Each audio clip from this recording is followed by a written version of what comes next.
President Pavel, Mayor Johnson, and honored guests, on behalf of the University of Chicago and the City of Chicago, I'd like to welcome you to this wonderful ceremony in memory of the great statesman and political leader Thomas Garrick Masaryk. Thomas Garrick Masaryk first visited the University of Chicago in the summer of 1902, having been invited to visit us and give a series of lectures in June and July of 1902 before an audience of academics and also people from the community on the future of the Czech Republic and Czech community in the Habsburg Empire. He published this book. It's called The Philosophy of History of Small Nations, and it argued that the Czech people at that time needed greater autonomy, greater independence within the Habsburg Empire, but not full independence from the empire. As the war broke out in 1914, events changed. Masaryk returned to the city of Chicago in May of 1918, this time with a different mission to argue for the full autonomous and sovereign independence of the Czech people, which was obtained in the fall of 1918. And Masaryk then became the first president of the Czechoslovak Republic. But Masaryk's connections to the university and to the great city of Chicago did not end in 1918. For upon his death in 1937, a committee of distinguished Czech Americans decided to honor him by creating a monument on the Midway, south side of Chicago, in his honor. And they hired a distinguished Czech American sculptor, Albin Polešák, to design the monument.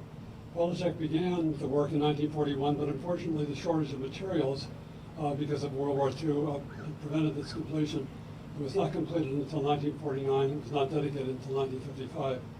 The monument signifies the great knight of the Blanic Mountain who would ride forth to defend his people in times of oppression, Masaryk being portrayed as one of the Blanic knights who will save his people in times of oppression.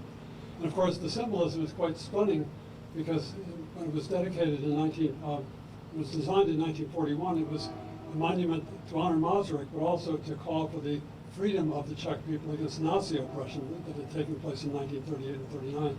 By the time it's dedicated in 1955, the symbolism has changed because then the call was to free the Czech people from the oppression of the Soviet communists, not the Nazis. So it's a wonderful monument in the sense that it has all of these different features crossing the different boundaries of world history in the 20th century.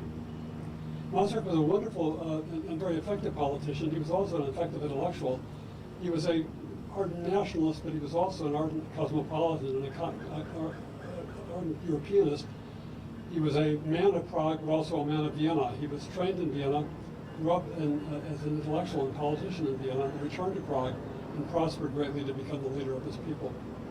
And I think that joining us today, this wonderful gathering, reminds us of the importance of Masaryk's cosmopolitanism, because Masaryk believed that the idea of nationalism was fully compatible with the idea of internationalism. The idea of sovereign democracy in one country was fully compatible with sovereign democracy and liberty in all countries. And indeed, the latter had to happen before the former could also be protected. And I think it's particularly appropriate that we celebrate his memory at this time in which the Atlantic Alliance, transatlantic relations between America and Europe, between Chicago and Prague, between the people of our two countries, are all the more important in defending the ideas of liberal democracy and liberal freedom. May I now invite President Pavel and Mayor Brendan Johnson to offer some remarks.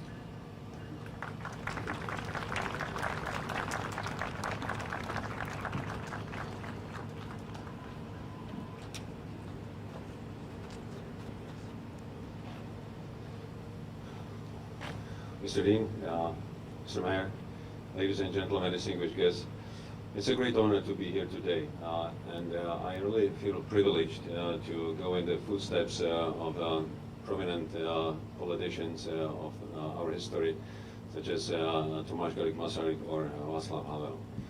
Being here in Chicago, in Chicago University, brings a great symbolism to us, because it was the beginning of our independence as Czechoslovakia at the time, and it was the beginning of our friendship between our two nations.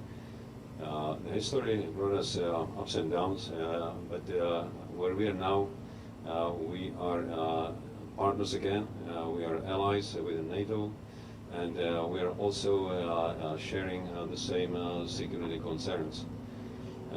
Despite all the mostly economic and financial struggles between Europe and the United States, I believe that we are on the same side of the history. We believe that democracy is the best system of government that humanity invented so far, and we are determined to protect it.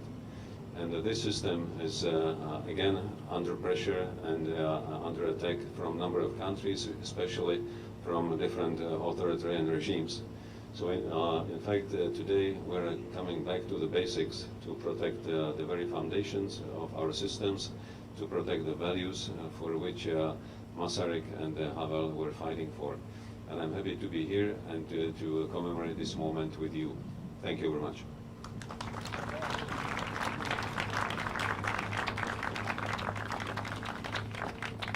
Good morning. Thank you, Mr. President.